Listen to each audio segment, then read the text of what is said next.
එක්කක් වෙනවා. ලස්සන හුරුබුහුටි ගැහන ළමෙක්. මම ගැන කිව්වොත් මම ටිකක් විතර මහතයි.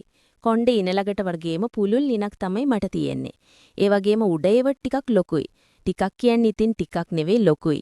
ඒවා හිරට ඇඳුම් අදින වෙලාවට නම් පිට් වෙලා ඇග හැඩට එහෙම පෙනවා. දැක්කම ආස හිතන විදිහට. මම තව දේවල් කිව්වොත් මට අයියලා දෙන්නෙක් ඉන්නවා. ඒ වගේම මට ඉන්නේ අම්මා විතරයි. අයියලා නම් බැඳලා ඉන්නේ. මම තාම බැඳලා නැහැ. මේ කතාව වෙනකොට මට වයස 20ක් විතර වෙනවා. දැනට අවුරුදු 2කට කලින් කතාවක්. ඒ දවස්වල මම කොල්ලෙක් එක්ක යාළු වෙලා හිටියා. කොල්ල නම් ලස්සනයි. හැබැයි සල්ලි නම් නැහැ වැඩිය. ඒ දවස්වල අපි දෙන්න හැම තැනම ඇවිද්දා. යන්න පුළුවන් තැන්වල ගියා. දවසක අපි දෙන්න ගියා බීච් එකට. ගිහින් ඉතින් නිවි හැනිහිල්ලේ කතා කරන්න, ඇවිදින්න වගේ දේවල් කරා.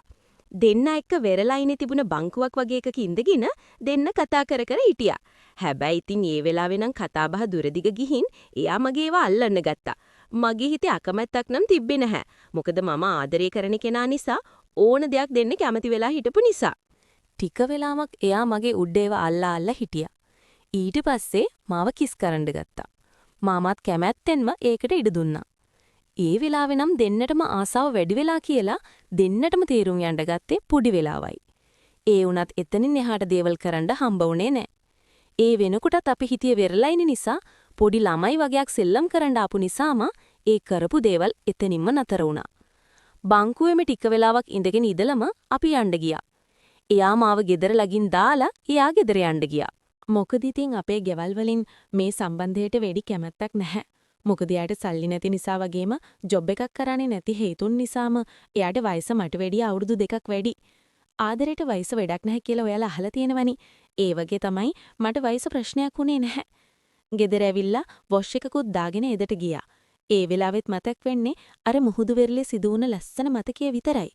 ඒක අමතක කරන්න බැරි තරමටම ඒ දෙයට ඇබ්බැහි වෙලා කියලා හිතට දැනෙනවා. තනියම සතුටු වුණත් කොල්ලෙක් එහෙම කරපු පළවෙනි පාර සිදු වුණ දියක්. ඒ දවසේ අපි දෙන්න මුළු රෑම කතා වුණේ ඒ දේවල් ගැන. එයාට ඕනි වුණා දවසක් හම්බ වෙලා උපරිම දේවල් කරලා සතුටු වෙන්න. ඉතින් ඒකට මගේ තැකමැත්තක් නම් තිබ්බේ නැහැ. ඉතින් අපි දෙන්න ඊළඟ දවසේ කතා වුණා යනවා කියලා. එයා එදා මාව එක්කන් ගියේ යාගේ යාළුවෙක්ගේ ගෙදරකට. හැබැයි එහෙ කවුරුත් පදිංචි වෙලා නම් හිටියේ නැහැ. යාළුවගෙන් එදාම ඉල්ලාගෙන එයා අපි දෙන්නට ඉන්නම කියලා. ඉතින් ඒ දවසේ උපරිමයෙන්ම සතුටු වුණා. එදා තමයි පළවෙනි පාරට කොල්ලෙක් එක්ක හිටියේ.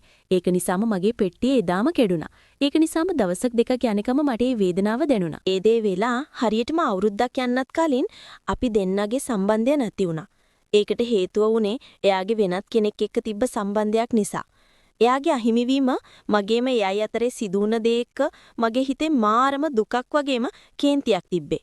නමුත් මම එය යටපත් කරගෙන කාලය ගත කළා. මෙය සත්‍ය කතාවක් ඇසුරින් නිර්මාණය කරන ලද කතාවකි.